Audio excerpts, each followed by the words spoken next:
Hi, so welcome to my Lying on the Couch, literally.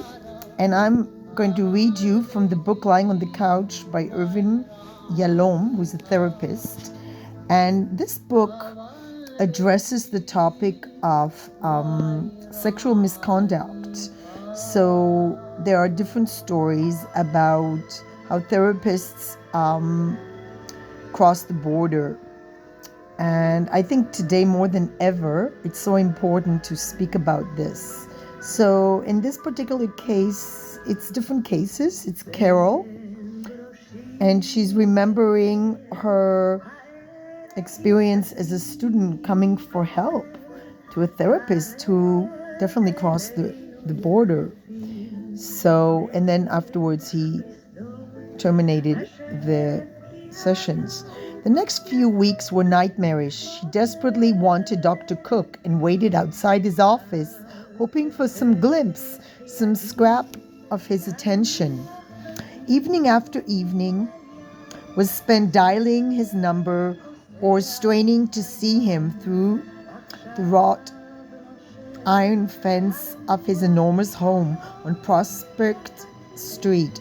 Even now, almost 20 years later, she could still feel the impress of the twisted cold iron bars upon her cheeks as she watched his silhouettes and those of his family moving from room to room.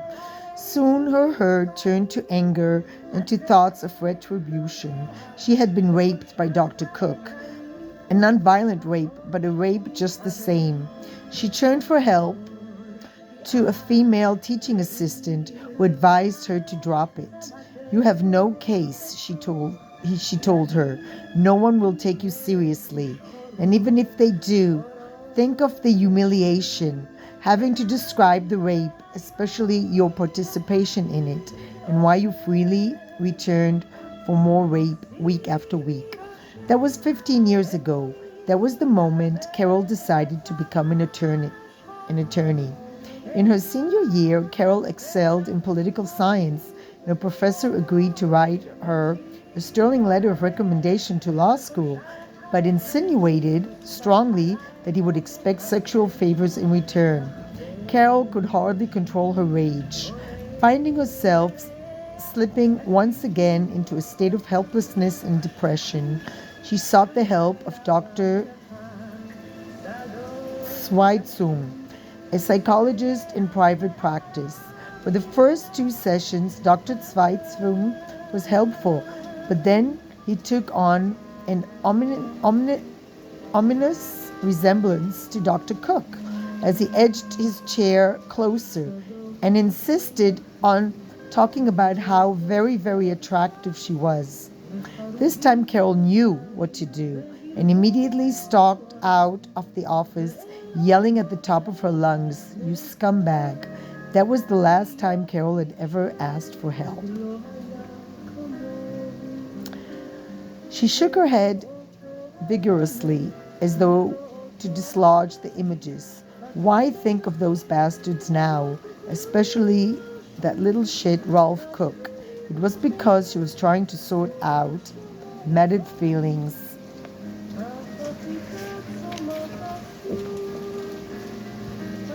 Ralph Cook had given her one good thing, a mnemonic to help identify feelings by starting with the 4 primary feelings: bad, mad, glad, and sad.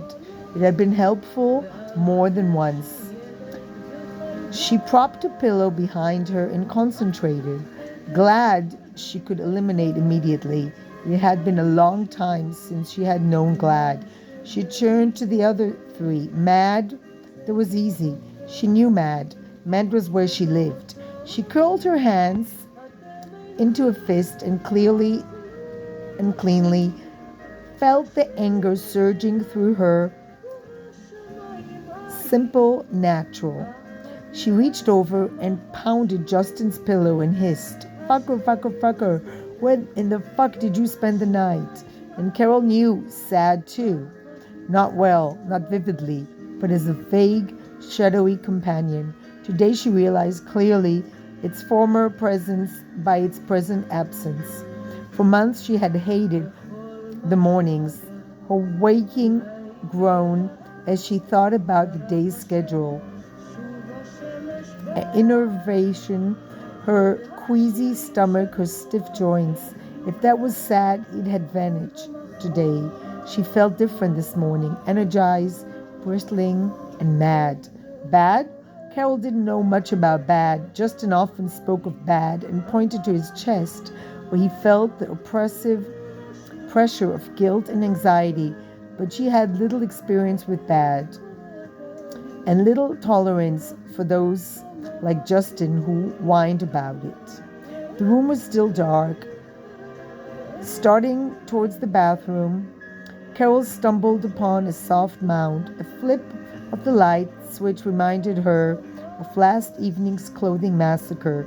Slices of Justin's neckties and trouser cylinders were strewn across the bedroom floor. She stuck her toe into a section of sliced trouser and kicked it into the air. It felt right to her, but the ties, stupid to have slashed them. Justin had 5 treasured ties, his art collection he called them, hanging separately in a suede zippered case she had once given him for his birthday. He wore a tie from his art collection rarely, only for very special occasions. So they had lasted for years. 2 of the ties he had bought even before they married.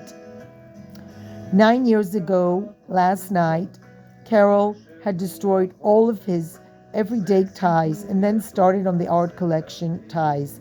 But after slicing up 2 of them, she stopped and gazed at Justin's favorite, an exquisite Japanese design arranged around a bold and glorious forest green layered blossom. This is stupid, she thought.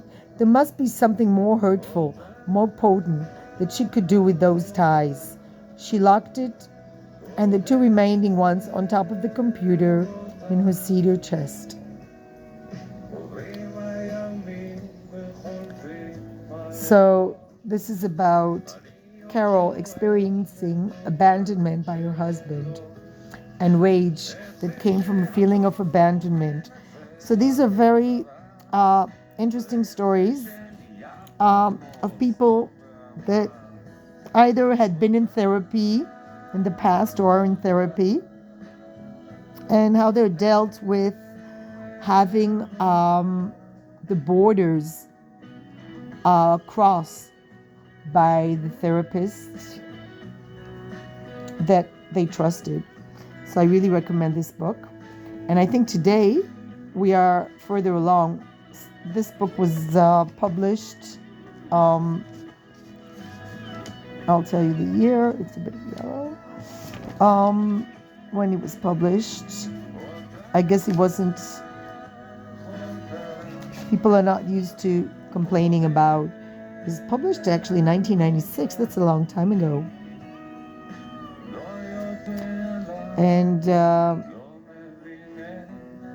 it says here, if Freud or Jung had set out to write a psychological thriller, I doubt that either one could have come up with a yarn as stout and telling. I think it's really interesting, and you can also learn a lot. It's not just a novel. You really learn about psychology and what shouldn't happen in therapy and what should happen in therapy, what we expect in relationships and borders. I recommend this book. Definitely, it's a good read.